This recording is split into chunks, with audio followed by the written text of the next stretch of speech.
Good afternoon. My name is Philip and I'm part of the team here at Salisbury Library, and welcome to this afternoon's tea and chat. Today we've got some poems by a wide range of authors. We've got some Robert Louis Stevenson, we've got some Louis MacNeice, we've got some tales of roguishness and bad behaviour, and we've got some poems that make you laugh and smile, perhaps some things that will make you think about the passage of time. We've also got a little bit of prose and history from Salisbury area, so hopefully there'll be something for everyone. Just wanted to say it's great to see you all back in the library recently, and it's been beautifully busy, and it's lovely to see so many families and children back in the library. And Salisbury Library is now open virtually all its hours. The only time we're not open is on Friday evening, but we're back to normal opening hours, so we look forward to seeing as many as possible in the next couple of weeks. So I thought we'd start with a poem that will make you smile, and it's called My Shadow by Robert Louis Stevenson. And for those of you who've got children or remember looking after children or do look after children, this poem will appeal to you. I have a little shadow that goes in and out with me, and what can be the use of him is more than I can see. He is very, very like me from the heels up to the head, and I see him jump before me when I jump into my bed. The funniest thing about him is the way he likes to grow, not at all like proper children, which is always very slow. For he sometimes shoots up taller like an India rubber ball, and he sometimes gets so little that there's none of him at all. He hasn't got a notion of how children ought to play, and he can only make a fool of me in every sort of way. He stays so close beside me, he's a coward you can see.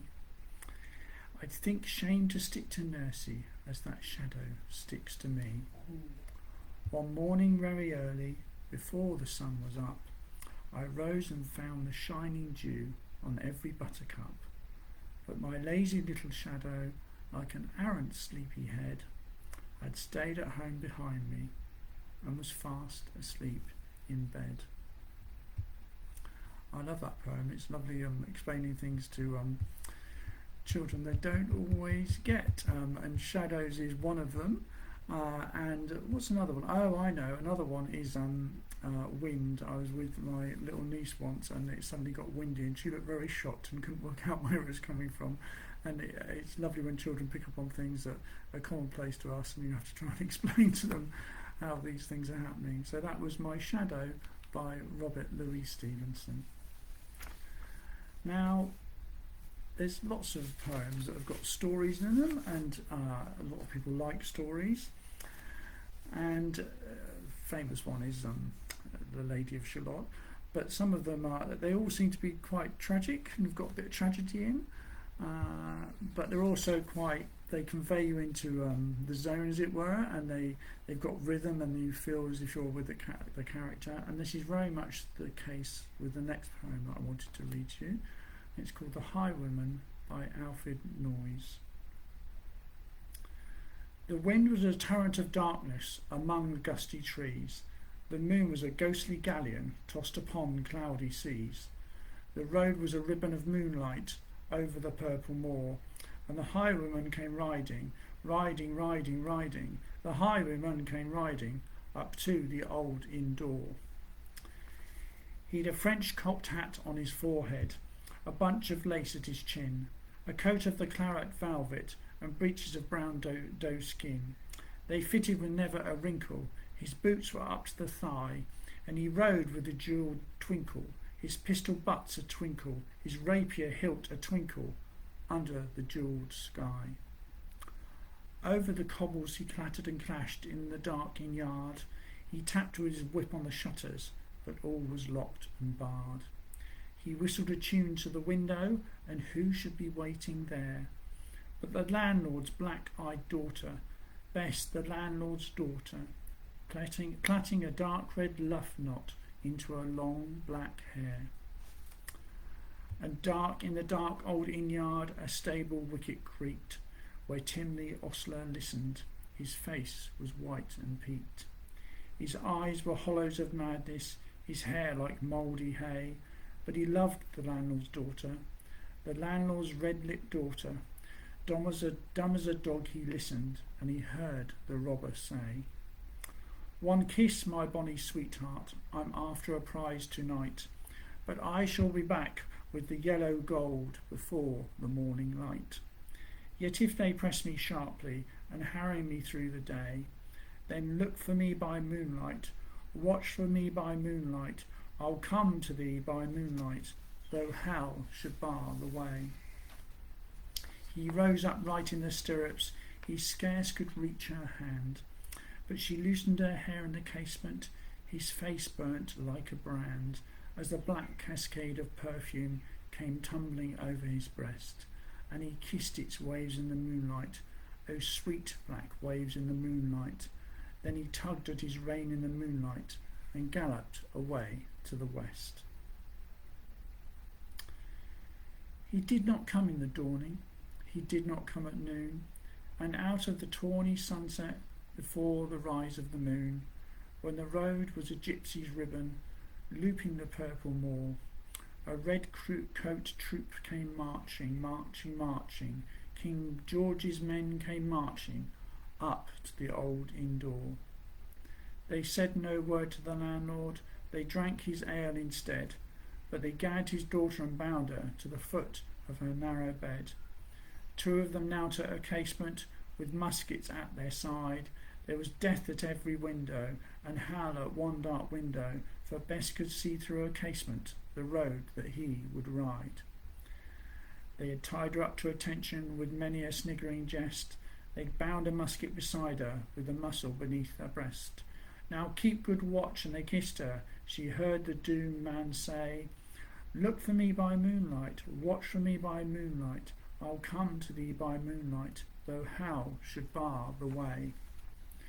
She twisted her hands behind her, but all the knots held good. She writhed her hands till her fingers were wet with sweat or blood.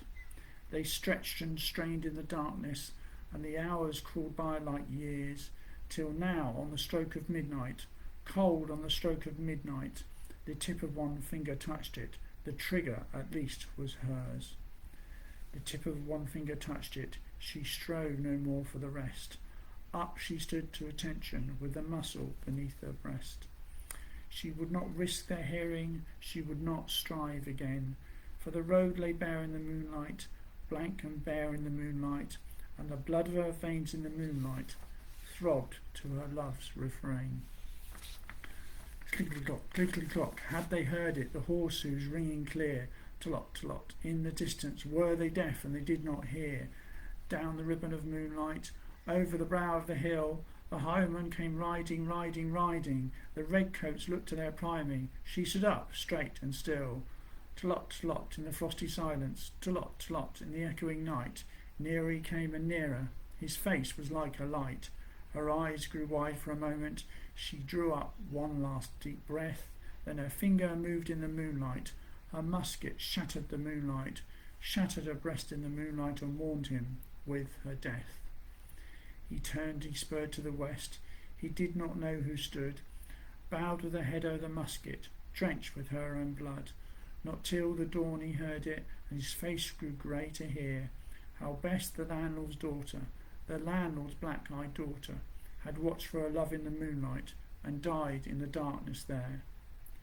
Back he spurred like a madman, shrieking a curse to the sky, with the white road smoking behind him, and his rapier brandished high.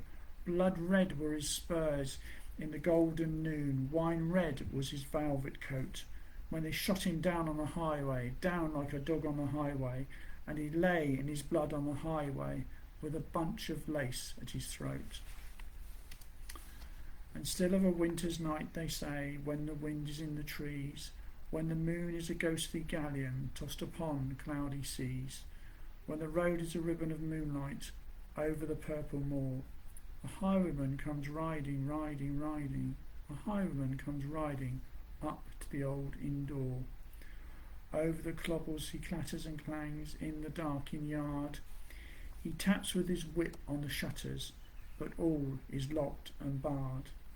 He whistles a tune to the window, and who should be waiting there but the landlord's black-eyed daughter, Bess, the landlord's daughter, plaiting a dark red love knot into her long black hair. Oh, that was quite shocking stuff, wasn't it? But lovely to read that poem, lovely rhythm, and it goes obviously with the horse and a tragic story, but it's nice to have a story in the poem, and I really enjoyed that and hope you did too. That was The Highwayman by Alfred Moyes. Now, as you know, we've got quite a lot on social media content that you can look at. We've also got book chat groups around the county, and Salisbury and Wilton's got its own book chat group, and anyone can join. And on this Facebook group, there's lots of book recommendations, and there's lots of library related stories and author information and programs about books on TV and radio that people have seen. So it's really worthwhile, and there's some really entertaining stuff on there, and people's comments about their favourite books and recommendations. So that's the Salisbury and Wilton Library book chat group. I'd recommend having a look at that if you feel you might be interested. Now, often poems about the countryside and romantic places, and perhaps things that are kind of nicer and more beautiful, but there are also quite a few poems about urban areas and give you a different flavour, and Louis MacNeice does these sort of poems, and I noticed that he'd written a poem about Birmingham, and this was quite timely because I was in Birmingham just the other day, and we were having a look round at some cottages for our lad, and this really appealed to me because Birmingham is a city that's changing very fast and moving away from its industrial past in one way, but it's moving into new industry in another way. But I thought this poem summed up the past and also was quite interesting about the present as well. So this is Louis MacNeice, and it's called Birmingham. Smoke from the train gulf hid by hoardings blunders upward, the brakes of cars. Pipe as the policeman pivoting round raises his flat hand bars with his figure of a monolith pharaoh, the queue of fidgety machines. Chromium dogs on the bonnet, faces behind the triplex screens. Behind him the streets run away between the proud glass of shops, cubicle scent bottles, artificial legs, arctic foxes and electric mops. But beyond this centre the slumward vista thins like a diagram. There unvisited are Vulcan's forges, who doesn't care a tinker's dam.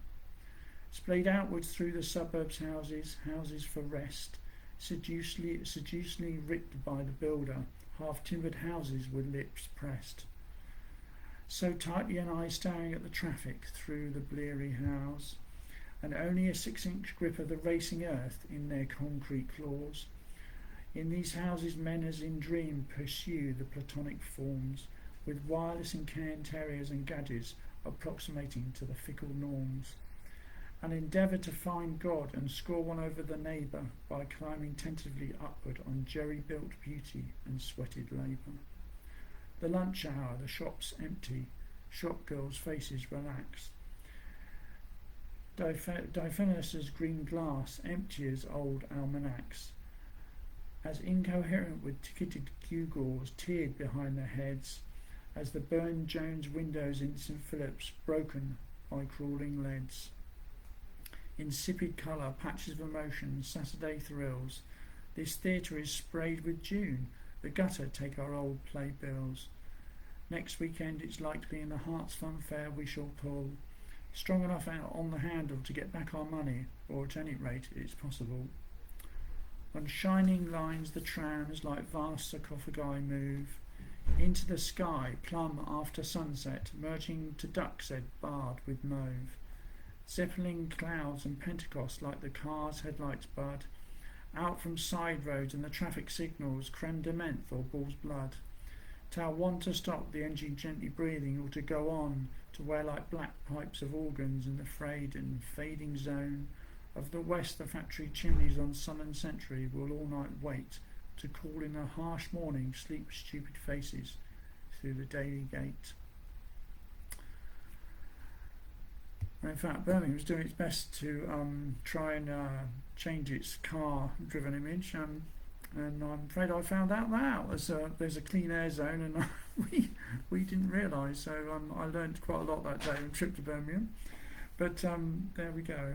And if you ever go to Birmingham, there's some beautiful red brick buildings there, and Burne-Jones windows in the cathedral and in the museum. They're really worth seeing. So that was a nice poem about Birmingham by Louis MacNeice. Now, speaking of industry, we've been doing a bit of searching through our ephemera, and we had a very good afternoon during Libraries Week, where some people came in and looked at different ephemera to do with the local area, and at the moment we're just working through Harnham, and we found quite timely a supermarket proposal for a development in Harnham on the west side of the city, and part of this development was going to be in Harnham on the approach on the Netherhampton Road, and the superstore proposed to put a nature reserve roughly where the Broken Bridges path is now, and this was in 1986. And obviously this never happened, and we never did end up with a supermarket on the west side of the city, but that was one interesting thing we found. And very close to that is where the Wellworthy factory used to be, engineering factory. Of course it's got shop retail units there and things like that now. And we also found something called the Wellworthy Gala Day, and there's a little pamphlet for it. And this took place at the Works and Sports Field in Netherhampton Road, and I've got Saturday, September the 4th, 1976. It was in aid of the Salisbury Playhouse, and the programme included a fancy dress parade leaving Parsonage Green, headed by the Downton Band, the commencement of It's a Knockout, a Punch and Judy in the canteen, judging the best dressed doll, a judo display, an archery display. 4:15 it says Mystery Man, I'm not sure what that is. 4:25 presentation of It's a Knockout trophy, and at 4:30 a Dress a Doll auction, and at 5 o'clock an inter-factory tug of war, 5:30 a fire crew race, and 5:55 fire engine demonstration. So plenty going on there. And we really love finding these old brochures of when factories had big works days, and it's not something we think of in Salisbury these days now, but of course at one point Salisbury had an awful lot of industry, and Wellworthy was obviously one of those big factories out on the Netherhampton Road. So we'll be putting more of this on our Facebook post shortly, so look out for that. And we'll also hopefully be having more ephemera days later on in the year that you can come to, and you can have a look through some of our local history material. Okay, shall we have something that might make us laugh? Let's have The Camels Complaint by Charles E. Carroll. And when I read this out, it might remind you of a children's book that came much later. So this is The Camels Complaint. Canary birds feed on sugar and seed, parrots have crackers to crunch. And as for the poodles, they tell me the noodles have chickens and cream for their lunch. But there was never a questioner about my digestion, anything does for me. Cats you're aware can repose in a chair, chickens can roost upon rails, puppies are able to sleep in a stable, and oysters can slumber in pails. But no one supposes a poor camel dozes, any place does for me. Lambs are enclosed where it's never exposed. Coops are constructed for hens. Kittens are treated to houses well heated, and pigs are protected by pens. But a camel comes handy whenever it's sandy, anywhere does for me. People would laugh if you rode a giraffe or mounted the back of an ox. It's nobody's habit to ride on a rabbit or try to bestraddle a fox. But as for a camel, he's ridden by families, any load does for me. A snake is as round as a hole in the ground, and weasels are wavy and sleek. And no alligator could ever be straighter than lizards that live in a creek. But camels all lumpy and bumpy and humpy, any shape does for me. So that was the Camels Complaint by Charles E. Carroll, and we particularly like that because it reminded us of the modern picture books Oi Frog, which are always a pleasure to read to children. I thought we might have something a bit autumnal now. You've noticed I'm not relaxing at home today because we're open nearly all our hours. Obviously we're not working from home anywhere near as much, which it's nice that we're able to see the public. Obviously it means we've had to adjust our online content, but there's still plenty of online content on there.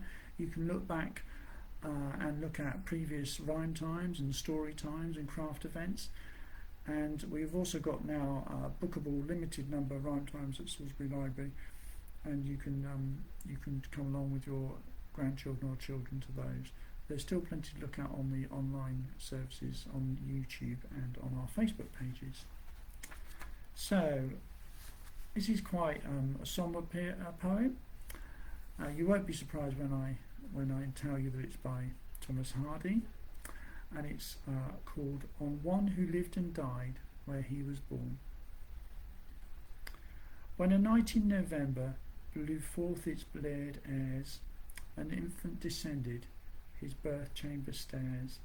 For the very first time, at the still midnight chime, all unapprehended, his mission, his aim, thus first, one November, an infant descended the stairs. On a night in November of weariful cares, a frail-aged figure ascended those stairs. For the very last time, all gone his life's prime, all vanished his vigour, and fine forceful frame. Thus last one November ascended the figure upstairs. On those nights in November, apart 80 years, the baby and the bent one who traversed those stairs, from the early first time to the last feeble climb, that fresh and that spent one were even the same. Yea, who passed in November, as infant as bent one, those stairs. Wise child of November, from birth to blanched hairs, descending, ascending, wealth wantless those stairs, who saw cooking time as a vain pantomime, life's tending its ending, the worth of its fame, whilst wise child of November, descending, ascending those stairs. I thought that was lovely, very sad but lovely, and typical Thomas Hardy really, musing about the passage of time, and I suppose we need to seize the day a little bit if we can. So I thought we would have something to cheer us up a little bit, and to finish off with, and that is The Walrus and the Carpenter by Lewis Carroll. The sun was shining on the sea, shining with all his might. He did his very best to make the billows smooth and bright, and this was odd because it was the middle of the night. The moon was shining sulkily because she thought the sun had got no business to be there after the day was done. It was very rude of him, she said, to come and spoil the fun. The sea was as wet could be, the sands were as dry as dry. You could not see a cloud because no cloud was in the sky. No birds were flying overhead, there were no birds to fly. The walrus and the carpenter were walking close at hand. They wept like anything to see such quantities of sand. If this were only cleared away, they said it would be grand. If 7 maids with 7 mops swept it for half a year, do you suppose, the walrus said, that they could get it clear? I doubt it, said the carpenter, and shed a bitter tear. Oh, oysters, come and walk with us, the walrus did beseech. A pleasant walk, a pleasant talk, along the briny beach. We cannot do with more than 4 to give a hand to each. The eldest oyster looked at him, but never a word he said. The eldest oyster winked his eye and shook his heavy head. meaning to say he did not choose to leave the oyster bed. But 4 young oysters hurried up, all eager for the treat. Their coats were brushed, their faces washed, their shoes were clean and neat. And this was odd because, you know, they hadn't any feet. 4 other oysters followed them, and yet another 4, and thick and fast they came at last, and more and more and more, all hopping through the frothy waves and scrambling to the shore. The walrus and the carpenter walked on a mile or so, and then they rested on a rock conveniently low, and all the little oysters stood and waited in a row. The time has come, the walrus said, to talk of many things, of shoes and ships and sealing wax, of cabbages and kings, and why the sea is boiling hot, and whether pigs have wings. But wait a bit, the oysters cried, before we have our chat, for some of us are out of breath, and all of us are fat. No hurry, said the carpenter. They thanked him much for that. A loaf of bread, the walrus said, is what we chiefly need. Pepper and vinegar, besides, are very good indeed. Now, if you're ready, oysters dear, we can begin to feed. But not on us, the oysters cried, turning a little blue. After such kindness, that would be a dismal thing to do. The night is fine, the walrus said. Do you admire the view? It was so good of you to come, and you are very nice. The carpenter said nothing, but cut us another slice. I wish you were not quite so deaf. I've had to ask you twice.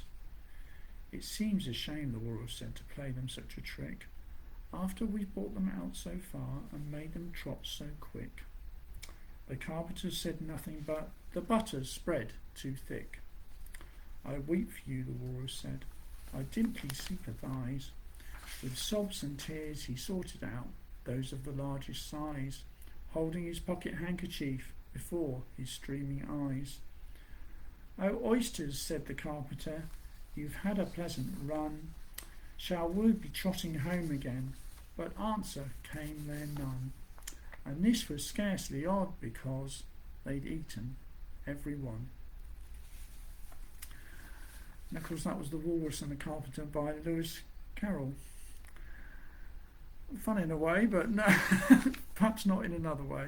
I have to admit, when I don't know if you remember the walrus that was floating around West Wales during the summer, completely out of place, and when I saw a picture of a walrus in Tenby and places like that, one of the things I first thought of was this poem, and of course beached up like a car on the rock in such an unfamiliar place. It looked entirely incongruous in South Wales or in Ireland, where it shouldn't really be.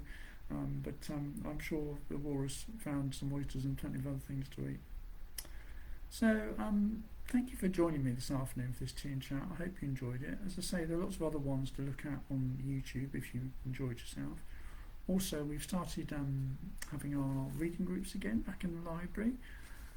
Again, it's limited numbers and social distancing, but if you would like to come, then please contact us and we'll give you the details.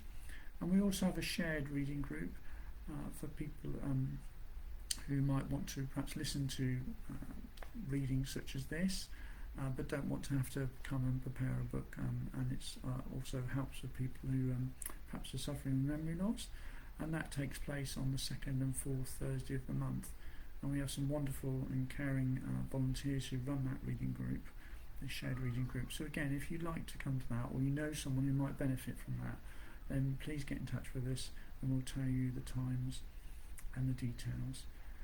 In the meantime, as I say, thank you very much for joining us, and I hope you enjoyed today, and we hope to all see you at some point down in the library very soon, and certainly before Christmas. Okay, in the meantime, take care and thank you very much. Bye.